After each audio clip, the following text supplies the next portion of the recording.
নরেন্দ্র মোদী দোয়া করতেছে যে উনি এমন একজন নেত্রী যে সারা বাংলাদেশে আপনার দল নির্বিশেষে ওনার জন্য সবাই দোয়া করতেছে।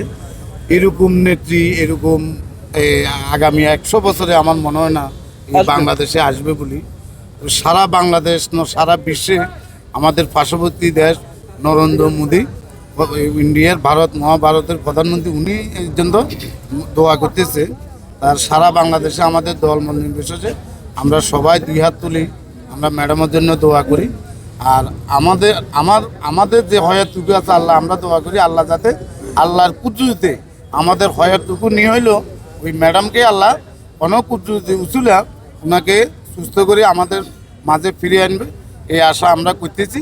আল্লাহর কাছে 2 হাত করি, নামাজ কালাম করি, আমরা দোয়া করতেছি আমাদের নেত্রী যাতে আমাদের মাঝে ফিরে আসে। এখন আমাদের নেত্রী বললে ভুল হবে, 18 কোটি বাংলাদেশের জনগণের উনি নেত্রী। আজকে দেখেন আমি যে মিডিয়াতে দেখলাম খ্রিস্টান, বৌদ্ধ, হিন্দু যে সমস্ত সারা বাংলাদেশে জনগণ সারা বাংলাদেশে ওনার জন্য দোয়া করতেছে যে উনি এমন একটা ব্যক্তি আজকে সারা বাংলাদেশ ওনার দিকে তাকায় রয়েছে। হ্যাঁ, আমাদেরকে সিনিয়র নেতৃবৃন্দ জানাইছে যে আমরা এখানে যাতে ভিড় না করি, কিন্তু আমাদের তো মন মানে না, আমরা ঘুম আসে না, খাইতে পারি না যে নেত্রীর কী হইতেছে সামনে বা কী হইতেছে। আমরা ফেসবুকে কিছু ভুয়া তথ্য পাইতেছি, এই জন্য আমরা ঘরে থাকতে পারতেছি না।